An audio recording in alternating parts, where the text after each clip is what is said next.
નમસ્કાર ખેડૂત મિત્રો, ન્યૂઝરૂમ પાલિતાણા યુટ્યુબ ચેનલમાં તમારું સ્વાગત છે। ખેડૂત મિત્રો, સરકાર તરફથી ખૂબ જ મહત્વની યોજના લાગુ કરાઈ છે। મલ્ચિંગ સબસિડી યોજના 2026 ખેડૂતોને હેક્ટર દીઠ કેટલા રૂપિયા મળશે, ક્યાં ક્યાં ખેડૂતને મળશે અને ઓનલાઈન ફોર્મ કેવી રીતે ભરવું, સંપૂર્ણ વિગત વિડીયોમાં આપણે વાત કરવાની છે। એ પહેલા ચેનલને સબસ્ક્રાઇબ કરવાની બાકી હોય તો ફટાફટ ચેનલને સબસ્ક્રાઇબ કરી લેજો। પાકને નીંદણ મુક્ત રાખવા અને જમીનમાં ભેજ જાળવી રાખવા માટે મલ્ચિંગ પદ્ધતિ આશીર્વાદરૂપ છે।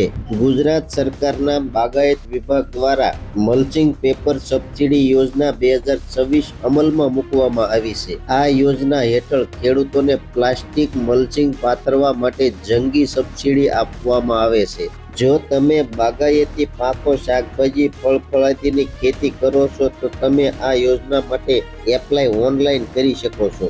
આ લેખમાં અમે તમને એલિજિબિલિટી, રજિસ્ટ્રેશન પ્રોસેસ અને ઓફિશિયલ નોટિફિકેશન વિશે સંપૂર્ણ માહિતી આપશું।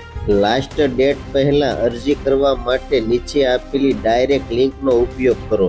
ગુજરાત સરકારના બાગાયત વિભાગ દ્વારા ખેડૂતોને આર્થિક રીતે મદદરૂપ થવા માટે આ યોજના ચલાવવામાં આવે છે। મલ્ચિંગ એટલે જમીન પર પ્લાસ્ટિકનું કવર પાથરવું જેનાથી સૂર્યપ્રકાશ સીધો જમીન પર પડતો નથી અને નીંદણ ઉગતું અટકે છે। આ પદ્ધતિ ખર્ચાળ હોવાથી સરકાર ખેડૂતોને યુનિટ કોસ્ટ પર સબસિડી આપે છે। આ યોજનાનો લાભ લેવા માટે ખેડૂતોએ આઈ ખેડૂત પોર્ટલ પર રજીસ્ટ્રેશન કરાવવાનું ફરજિયાત છે। આ પદ્ધતિ અપનાવવાથી ઉત્પાદનમાં 20% થી 30% નો વધારો જોવા મળ્યો છે। સરકારનો મુખ્ય ઉદ્દેશ ખેતીમાં આધુનિક ટેકનોલોજીનો વ્યાપ વધારવાનો છે। નીંદણનાશક દવાઓનો ખર્ચ ઘટાડવો અને મજૂરી ખર્ચ બચાવવો। જમીનમાં ભેજ લાંબો સમય ટકી રહે જેથી પાણીનો બચાવ થાય છે। પાકની ગુણવત્તા સુધરે છે અને ઉત્પાદન વધે છે। બાગાયત ખાતાના નોર્મ્સ મુજબ ખેડૂતોને નીચે મુજબના લાભો મળવાપાત્ર છે। પ્લાસ્ટિક મલ્ચિંગ માટે સામાન્ય રીતે હેક્ટર દીઠ ખર્ચના 50% અથવા મહત્તમ મર્યાદા મુજબ સહાય મળે છે। અંદાજિત ₹16,000 પ્રતિ હેક્ટર જેટલી સહાય મળવાપાત્ર છે। સરકારી ઠરાવ મુજબ રકમ બદલાઈ શકે છે। એક લાભાર્થી વધુમાં વધુ 2 હેક્ટર સુધીની મર્યાદામાં લાભ લઈ શકે છે। આ સહાયની રકમ સીધી ખેડૂતોના બેંક ખાતામાં જમા કરવામાં આવે છે। જો તમે આ યોજના માટે એપ્લાય ઓનલાઈન કરવા માંગો છો તો તમારે ખેડૂતની મર્યાદા મુજબની પાત્રતા હોવી જરૂરી છે। અરજદાર ગુજરાત રાજ્યનો ખેડૂત હોવો જોઈએ। ખેડૂત પાસે બાગાયતી પાકો માટે પિયતની સુવિધા હોવી જોઈએ। ખેડૂત પોતાની જમીન ધરાવતો હોવો જોઈએ।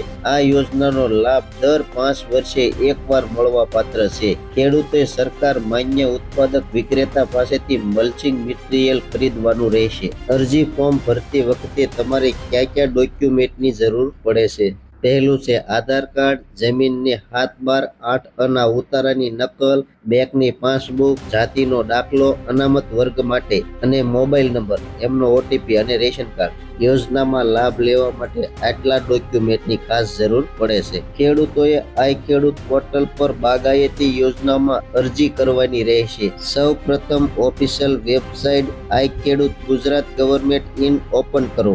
યોજનાઓ સેમ મેનુમાં જઈને બાગાયતી યોજનાઓ પસંદ કરો। ત્યાં લિસ્ટમાંથી મલ્ચિંગ પ્લાસ્ટિક યોજનાનો શબ્દ શોધો। તેની સામે આપેલા એપ્લાય ઓનલાઈન બટન પર ક્લિક કરો। જો તમે રજીસ્ટર હોવ તો લોગિન કરો, નહીતર નવી અરજી કરો।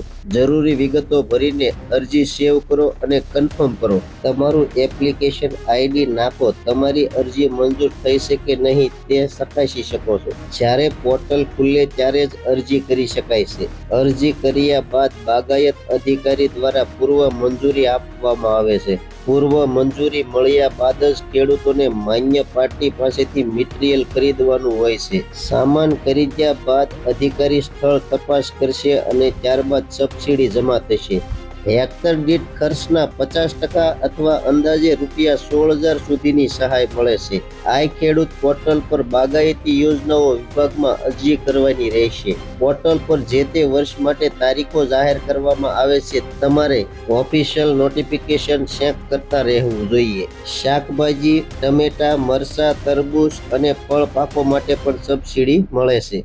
ખેડૂતો માટે ખૂબ જ ફાયદાકારક છે. આનાથી માત્ર પાણીનો બચાવ નથી થતો પણ ઉત્પાદન અને ગુણવત્તામાં પણ સુધારો થાય છે. જો તમે શાકભાજીની ખેતી કરતા હોવ તો ચોક્કસપણે એપ્લાય ઓનલાઈન કરો અને આ સરકારી યોજનાનો લાભ લો. વધુ અપડેટ માટે ઓફિશિયલ વેબસાઇટ જોતા રહો. ખેડૂત મિત્રો, આ હતી મલ્ચિંગ સબસિડી યોજના 2026. તો માહિતી કેવી લાગી કોમેન્ટ બોક્સમાં કોમેન્ટ કરજો. ચેનલમાં નવા છો તો સબસ્ક્રાઇબ કરજો. હવે મળશું એક નવી માહિતી સાથે. ત્યાં સુધી બધાને જય જવાન, જય કિસાન, ભારત માતા કી જય.